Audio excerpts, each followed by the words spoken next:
Hello, welcome to the third edition of Global Paul's Rethink the Future, a podcast about changing the world.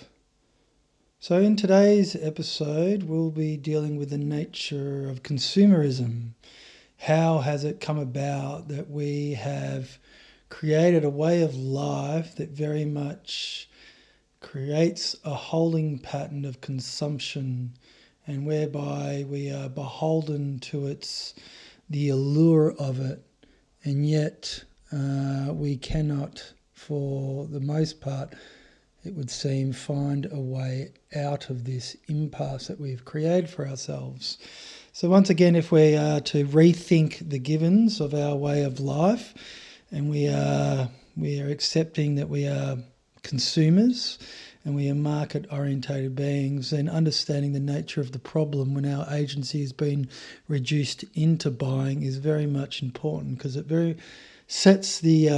us the tone, or enables us to have a firm grasp on what we're actually dealing with, or the nature of that snare that maybe we might not necessarily understand how difficult it is to overcome it, especially if there are certain givens that we accept for our purposeful action that at first glance would be considered to be quite justifiable, but then on closer inspection they ultimately can be the reason as to why we create a holding pattern or a vicious circle for ourselves. So that will come probably in later episodes, but we'll be just dealing with the nature of consumerism as a way of life or a mode of being. So I covered off in the last episode, we talked about rethinking the nature of exchanges and how we practice intrapersonal exchanges rather than interpersonal exchanges.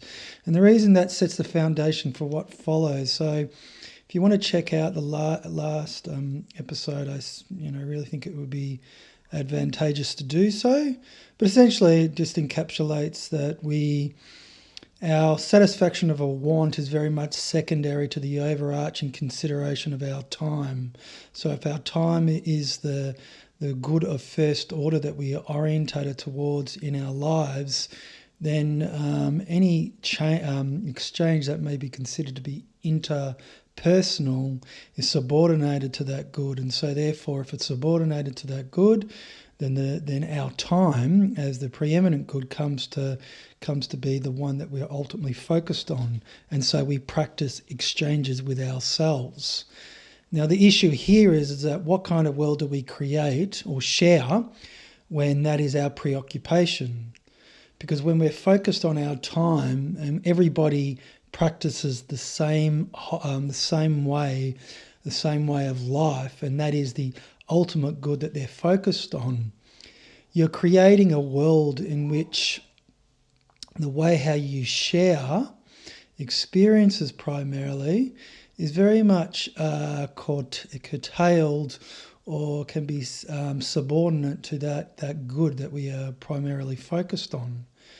And the issue that creates is that you have a poverty of relating. So if poverty, and we're talking about average relations here because we're dealing with a market-orientated way of life. That's the way of life that we're dealing with. So if we're dealing with a market-orientated way of life, we're dealing with the average relations that you share with other humans. Now, if we are focused all on our own time, and it impoverishes our relating because we relate through our wants, because essentially people in a market economy are there to service our wants, then that poverty of relating creates the horizon which we work off, and which is where consumerism or consumption as a good in and of itself arises. So let's kind of think through that. So we have orientating ourselves towards our own time, and we are the mean of our existence is defined by want, and our well-being is considered that if we satisfy our wants, our well-being Obviously, we enhance our well-being. The only thing here is that obviously when you focus on that and you have the poverty of relating, and so therefore that shared experience is very much subordinate, then the marketing of want as a mean of your existence can come in and is very much a substitutable activity for richer collective experiences. So consumption constitutes richer collective experiences. Now, the only reason why it does that is obviously because of the world that we share or that we really don't share. So if that's the horizon that you work off, then our mean of our existence is defined by want, then in the circumstance of a market economy, we are very much nobodies to each other because we are mass. We are a mass market. We are a mass person. So a mass person by default of being such a thing doesn't have any shape, is amorphous, is ill-defined because you're defined through your wants, and your wants can be engendered in different kind of tactics that we have set out for ourselves because we've accepted that as the mean of our existence. So if you are ill-defined and you are living in a world where you're very limited in what you share with other people, then how do you share yourself? So when you are a nobody and you're ill-defined, the way how you show yourself is through obviously what you buy in that publicness, because our world is orientated towards the satisfaction of our wants. So we're talking about spatially, that the world that you share, our cities. Just think of the nature of our cities and the way how they are laid out. Think of like a central business district or any kind of main street where it's the shopping strips or anything else like that, going into a mall. The way how people interact in their publicness, the mean of our existence is very much the market or the space orientated towards the satisfaction of your wants, of your consumption.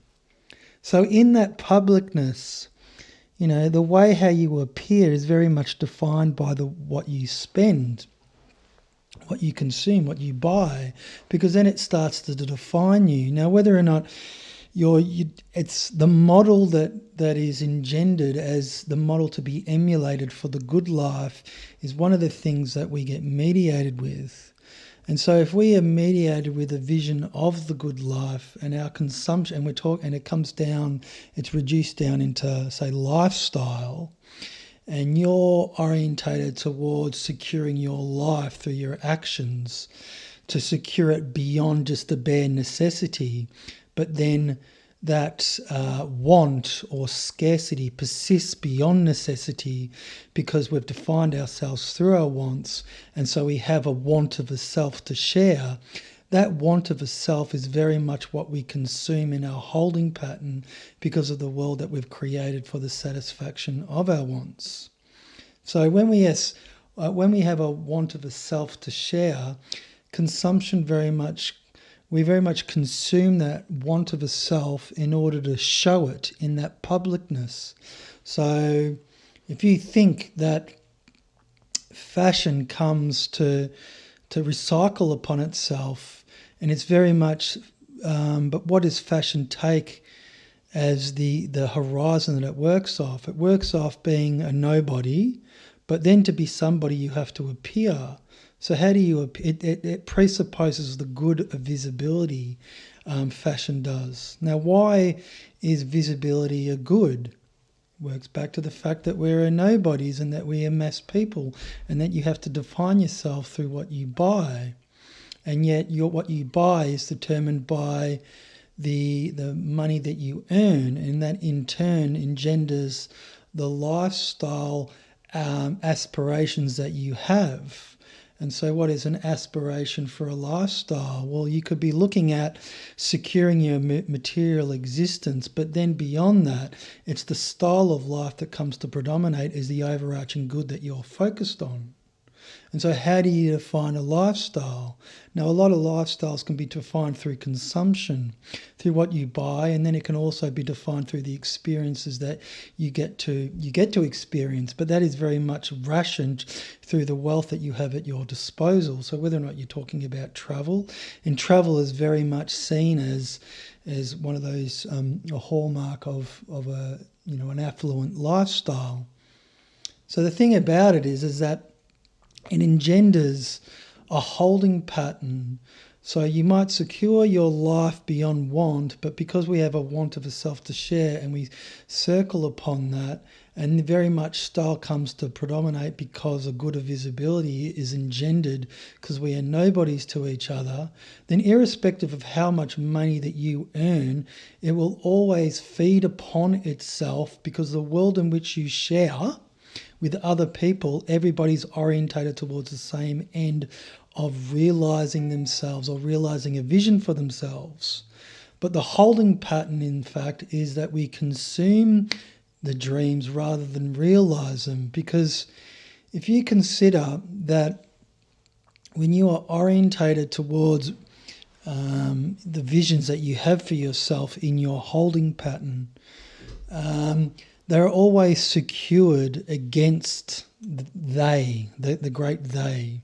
They are secured. The world of that provisions, that is the world that recedes for your want, that is subordinate, like we said, because your consideration is your time is a preeminent good, then your want is secondary or subordinate, and ultimately the good that you're in the market for is to a degree subordinate to your time. You secure your time first in order to style it. So even the things that you buy are subordinate to the time that you secure in order to furnish this vision that you have out for yourself.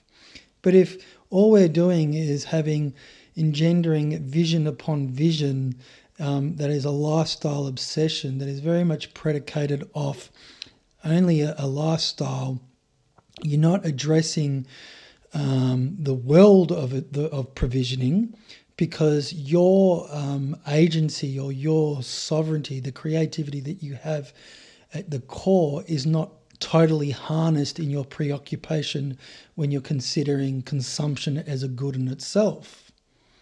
So the issue here is that even if you are a wage earner, and one of the things that is occurring now is that entrepreneurs are very much touted as being the model for work. Now, if an entrepreneur does nothing other than substantiate a model for life, and that model is a lifestyle, then they in fact do nothing other than substantiate a way of life that is very much presupposed even if you're a wage earner. It doesn't put anything into play that is not already presupposed when you're looking at models of emulation. Because even an entrepreneur, as much as that they might be working for themselves, as much as that they might be working for their customers, because every business owner realizes that they're ultimately working for their customers because they deal in a competitive, dynamic environment, and that's what being an entrepreneur is. But let's say all their labour was an end in itself and not like a wage earner where it's such like a means end continuum. If they hold out for themselves the vision that constitutes the good life, and that's essentially just a lifestyle, well, then it does nothing other than to substantiate, as I said, the holding pattern that a wage earner or an entrepreneur, there's no difference in it at all. So consumption very much becomes the way how you are blinded. You blind yourself to the fact that orientating ourselves to the preeminent good of our time is in actual fact the biggest issue when you're dealing with a cultural impasse of consumerism. Because this is one of the things that is never accepted as being a topic to question or to really give due consideration towards, is in actual fact the good of your own time. Now, if I was to ask you, if we were to really to look at it to say, well, you are focused on your time as a good, as a preeminent good in your life. And yet if I was to say to you that there's a major issue, that there's actually, that's not the best way to approach the civilization or the issue that we're dealing here in our culture. Now, you may take exception to that and to say, well, I have every right to secure myself, but because to secure my existence, to secure my life, and then to furnish out the vision I have for my life. Yet that takes as a given, it very much limits the agency or the creativity you have as an individual, because you're not considering the world-forming potential that you have within your actions if you acted otherwise. So, and if the majority of the people that are orientating themselves towards realizing their visions, which essentially they consume their visions, and so therefore they fall into a holding pattern, and the majority of the people on the planet can't actually realize it, then you have to step back and look at our way of life. If our way of life, and we are orientated towards the satisfaction of our wants, and that is meant to be the alleviation of dis-ease or uneasiness is meant to be an improvement of well-being, and yet our way of life has created all these issues, then ultimately that are symptoms of a way of life or a disease, which is our way of life, and that disease in and of itself cannot be addressed on an individual's timeline, but requires the concerted effort of a lot of people, then by default of that, you are looking at a time beyond yourself, a time given to actualize the potential of the creativity that you have. But this is the thing, we accept our time as a given because we are intent on securing the means, well, to secure the means to secure it, and then to define it through the style that we emulate, through the model that is perpetuated or that is legitimised. So there is this holding pattern, this ensnarement, because the one good is not recognised, that the way how that we're addressing that is in actual fact the biggest barrier in our culture that we face as a species when you're looking at a market-orientated way of life. It's just not dealt with. Nobody recognises the problem of it. So, and this is ultimately what we're trying to facilitate here, is to try to raise awareness about the nature of the actual issue, and to realise that if you are orientated towards your time as a preeminent good, that in and of itself creates an issue for us collectively. So we've got to rethink the way how we give and the way how we receive. So, and that will open us out for the experiences that we want for ourselves, and actually for the way how we can realise our dreams, but we have to go about it in a different way, because the way how we're going about it, when we suffer a reduction of our agency into consumption, does not harness the full portent, the latent potentials of the self that exists. So if we're moving from one way of life to another, and if you think that the self that you've accepted, the self that's been conditioned for you to accept, is a self defined by want. Now, what is the self that we're talking about if you're orientating yourself beyond that good, that preeminent good of your time? It's a self of abundance. It's a self that you already are, but it's only because the world in which we share is so impoverished, it makes you as an individual poor. Now, it's not materially poor, it's spiritually poor. All right, so the world in which we share impoverishes us, and we reflect that in our actions because we don't see beyond it. Now, if you change your mindset into abundance mindset and start to orientate yourself to the absolute power that you have as a creator, and you harness that creativity with other people that are orientated towards the same goal of ennobling human action and of transcending basically the conditions that we've put upon ourselves when we accept a way of life and very much ensnares us in a holding pattern to no end. Because there's one thing that we have to realise is that our political culture has no end in sight for we have no goal. We are not orientated towards an openness to our being, to our spirit, as it were, because it's a vicious circle. And the way how it comes to substitute is the visions or the dreams that you very much consume and you never realise. Now, to realise dreams means to realise one dream and to realise another. But if you're totally focused on realising transcendence, and it's a transcendence, then that is the thing that you are constantly beholden to, is a form of transcendence. So what is that? So the drudgery of making a living, the drudgery of means and continuum. So therefore you can ultimately do what you want to do. So you can act from your heart, from your passion, from your spirit, from your soul's intent, however you want to put it, from what you really, really want to do. But we create a world where you need to supposedly, you need to secure yourself first to then have what you truly want to do as a supplement. So I feel that we've kind of covered off enough for you to understand that kind of this vicious circle that we're dealing with.